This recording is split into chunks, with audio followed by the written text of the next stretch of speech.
Hi guys, it's Elisabeth from Fior della Spada again. We're in Italy right now and it's a perfect and sunny day. Still a bit chilly, but it's a good day for another video. First of all, thank you so much for all the positive feedback for the last video I uploaded on the Spadone.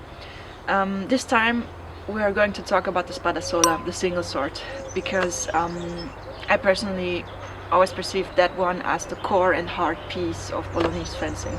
We're going to do the Progressione today, based on the book of Marozzo and a German book by my fellow trainer Alex Zalud.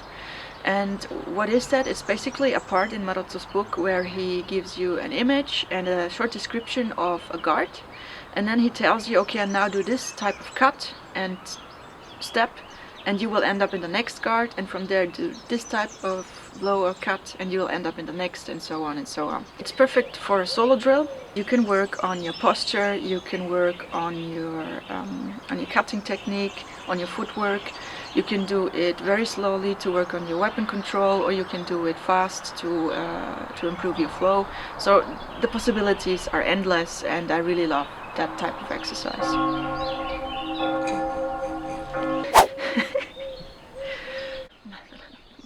First, I'll walk you through the Progressione, so step by step, just what guard comes after what guard. And after that, we had our buddy Simon visit us the other day, and I showed it to him. We practiced it together, and I'll show you some footage of us doing it. First, without steps, so you have a possibility to practice it even if you don't have that much room. And second, with steps, but that's where you need a bit of room, because it's basically around 10 to 15 meters that you will step forward. So not really an exercise that you can do within a room. Let's go! The Progressione contains all of the guards used in Bolognese fencing. There's one missing though, which is the guarda di sopra il braccio, so that would be this one. That one isn't in it, but all of the rest should be covered. And a quick remark on the guards, just to make it maybe easier to understand what's going on. If you put yourself with the right foot forward, if you're right-handed, if you're a lefty, left foot forward and mirror it. But if I put myself with the right foot forward and I would place a straight arm over my knee with the tip pointing to my enemy, and now I would turn the hand to my right, but the tip stays where it is, so like this. This would be a coda longa. And there are various types of guards called coda longa. For example, if I drop the tip, it's coda longa e larga. Tip up, coda longa e stretta. If I move the arm forward, coda longa e alta. And if I turn the hand to my left side, so like this, it is called porta di ferro. And same game, so if I drop the tip, porta di ferro larga. Tip up, porta di ferro stretta. If I move the arm forward, porta di ferro alta. So this just to make you understand what it means if the guard is called coda longa or porta di ferro. That simply means that the sword is pointing to your enemy from your right or your left side. So we start with the first 4 guards of the Progressione, and then we'll do the other parts. We start in coda longa stretta with the right foot forward. So coda longa was that my hand is slightly turned to the right. This is coda longa, and between the guards we do a cambio di piede, so we change feet. So I go from coda longa e stretta, do a mandritto, change feet, and I end up in cinghiara porta di ferro. Cinghiara means that I step slightly outside of the line, and porta di ferro means that now my sword is pointing to the enemy from the left side. From there I do a falso, so I cut upwards, change my feet again, into guardia alta, and now I change my feet, do a roverso, into coda longa e alta. If you remember, coda longa meant sword is on the right side, or my hand is on the right side, and alta means that my arm is slightly moved upward. And from here I do a mandritto again, change my feet, and end up in porta di ferro stretta. The second part, we ended up in porta di ferro stretta. Now we do a roverso, change feet, and we go into coda longa e distesa, that's back here. From here I do a falso, so forward, into guardia di testa, change feet again, and I do a thrust into guardia d'entrare. So part 3, we ended up in guardia d'entrare. Now we cut downwards and change feet all the way into coda longa e larga. Now we do a ridoppio upwards, change feet, and end up in guardia di becca possa.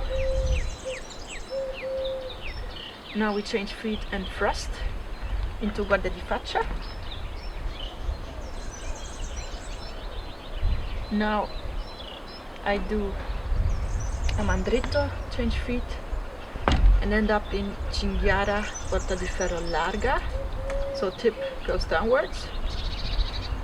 And now the last one, I do another ridoppio and end up in guardia di becca accesa. It's basically the same as becca possa, but this time the right foot is forward.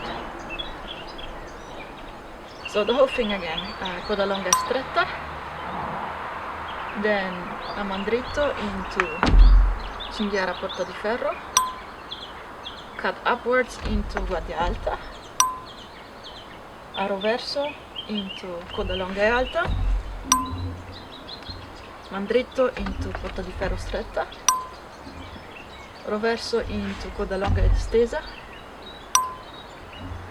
falso forward into guardia di testa, now a thrust, guardia di entrare, now we cut downwards into coda longa e larga, now a ridoppio into guardia di becca possa, now a thrust into guardia di faccia, another mandritto into cinghiara porta di ferro larga, and the last one, another ridoppio into guardia di becca accesa.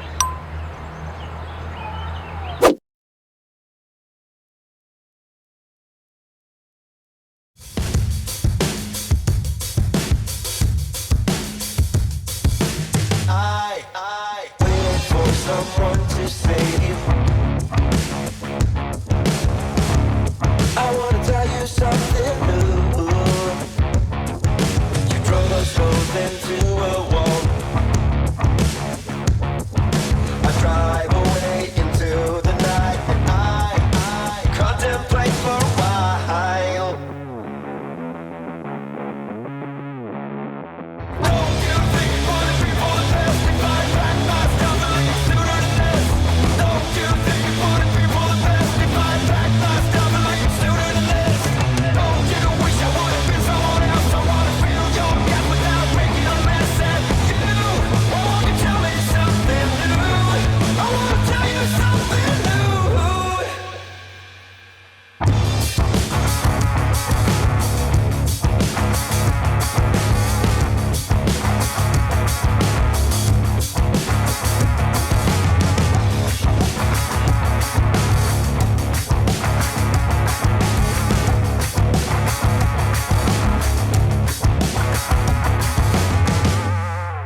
Und go!